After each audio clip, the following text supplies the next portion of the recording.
when we first came to the United States, and Crystal and I were very, very young, and my mom was already here in the United States waiting for us.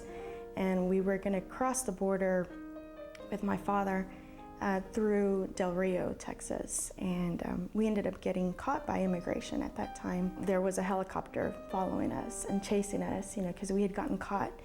And I remember being so young, thinking that it was a game. We were running, my dad and I were running through a brush, and we had paid this other man to carry Crystal. And we were crossing this brush, and all of a sudden all I remember is this helicopter right on top of us, and it was just so loud and so scary, that it was so close. Eventually, then I don't remember what happened, but remember being detained. We got our first little mug shot through immigration, but we were detained in Del Rio, Texas. But I think God definitely had a bigger plan for us, and we were granted political asylum, and we ended up staying in the United States for 5 years before we went back to Nicaragua after that. So, Nicaragua has always been a country where there was a lot of civil unrest, and so I think they understood that our country was going through that, and there's a lot of compassion. They saw that we were a family, and so they let us stay. So, and I'm glad that they did. This country has been very good to us, and from the beginning we've understood how much the United States has given us. We lived in the United States 5 years, and then we were deported back in 1994 to Nicaragua. And I was about 12 years old at that time. Crystal was 11. My youngest, we had a new baby sister, Stephanie, and we moved to Nicaragua during that time to work out our legal residency. And we got to experience firsthand the big change, that transition of going from having everything really, good education, going to school, having books, having air conditioner, washer and dryers, to going to nothing, where school is very limited. There aren't any resources. And so we got to experience the change, and I think we were forced to mature a little bit earlier, and we would always remember, God, please, take us back to the United States. We don't want to be here. We don't have a life here, because it's such a poor country, and we knew we were not going to have the same opportunities that we once had here in the U.S. So that was our big prayer, and it took 5 years for us to, get our legal residency and then move back to the United States. But all throughout that time, we had wonderful families that we had, made friends with here in Abilene that really helped us and supported us. They were very influential families and just really helped the legal process. And I'm so happy that they chose to do that for us. And I think they believed in us. They believed that maybe we would do something great in this country, and they wanted to give us that chance. So I thank them. There's so many great families that were very influential, and we just thank them for believing in us. The first family always comes to my mind is Lee and Michelle Tolliver. And my mom actually met them through one of her cousins that lived here. And my mom started helping them, cleaning their houses. And then after that, she met other families, just word of mouth, But eventually my dad had kind of like a small little landscaping business too. So my mom would clean their houses and my dad would do their yard. And, we started meeting these families. The Centers, Norma and Herman Schaefer here in Abilene, Bill and Lila Center, the Dyers as well. We've known them for a long time. So these families, my parents just got to meet them through work, and they cared about us a lot. When we were deported back to Nicaragua, they were very hurt. They were very hurt, because they would always say, well, it's such a good family, they had a chance here, and so they were very involved in that. And it's just amazing how God put that in their heart. They don't know us. We weren't family, but somehow, God put that in their heart to want to help us to come back to the United States for a better life. So I just couldn't be more thankful for that. And I think only God can do that, put that in your heart, to want to help somebody else. We first moved back to Abilene when I was about 16 years old, and I went straight into Cooper High School as a junior. As soon as I came to Cooper, I started a biology course, with Mrs. Marsha Morgan, and after about a week, she immediately put me into a pre-AP course, and I did that with her. She put us into an academic decathlon program, which was really nice, and then went on to do the full advanced placement biology course with Mrs. Paula Kinslow. To see where we are now, it's a really long story, right? But we were really young when we first came to the U.S. Started, I believe, first or second grade here, and it's pretty amazing what my parents did for us to bring us all the way here, to come to a brand new country on their own. And all they wanted was something better for us. And that's what they instilled in us, to come to this country, make the most of it. And education was the key. My mother was a teacher back in Nicaragua, and she knew the importance of getting an education, and she was the one always looking at our homework, making sure that we were on track. And they made sacrifices so that we never had to work while we were in school. They wanted us to focus completely on school, and we wouldn't be here without them. It was truly their sacrifice, their inspiration, and everything that we do, we strive to honor them, to make sure that they are proud of us. And that's why we are where we are. We graduated in 2001. Okay.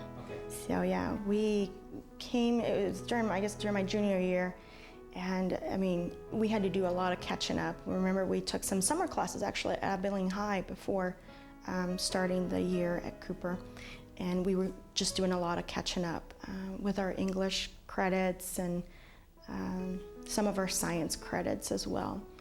And I think it all worked out great. You know, that was our first exposure, I think, to a lot of science, you know, which we had in Nicaragua, but again, the resources aren't there, you know.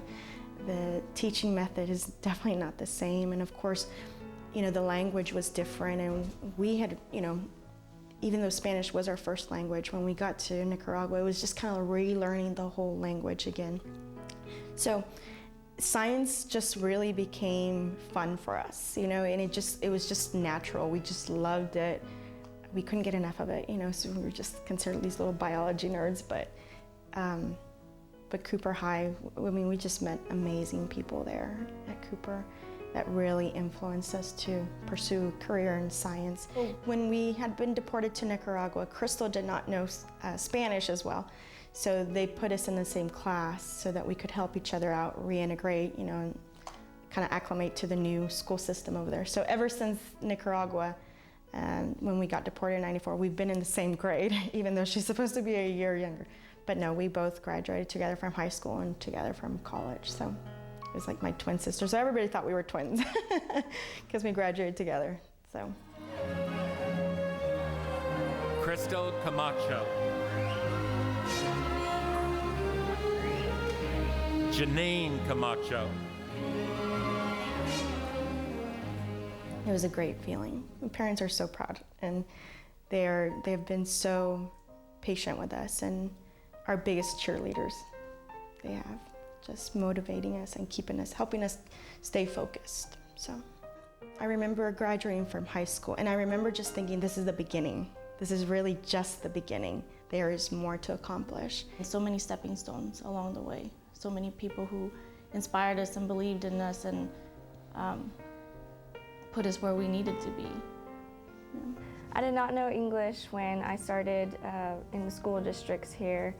I had great teachers at Bowie Elementary who were very one-on-one with me. When my parents were deported, when I was 2, the Tollivers took it upon themselves to try to get my family back in Abilene, and just kind of haven't moved from here. I think my parents felt, you know, we were really blessed with the people we were able to meet here, and just kind of wanted to stay here for that. I remember, you know, Mrs. Radcliffe and the first group of Revolution students who created the group, I guess, and just being completely blown away. I had done orchestra in middle school, but I had never thought of pursuing it in high school. At Abilene High was all of my music classes, orchestra and revolution. I loved being a member of that. I got to go a lot of places and meet and be exposed to a lot of different places, people and whatnot, and I enjoyed that.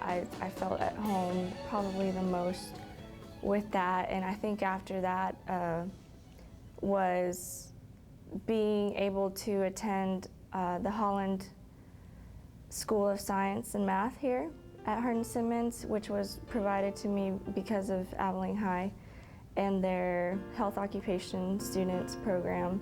The American dream for my family and I, they unfortunately were not able to keep their professions because of language barriers here. But they've always pushed my sisters and I to pursue education. Didn't really matter what our area of interest was. I think they felt if we had the opportunity to be educated, to take full advantage of it. So I decided to come to Hardin-Simmons. One of the main reasons was both of my sisters attended here, and I felt they really enjoyed their experience here. It's a great school. I love their biology program here. I got kind of a taste for it when I was involved in high school and was part of their HOSA program at the Holland Sciences building, and I really enjoyed it. My sisters had great things to say about the biology professors here.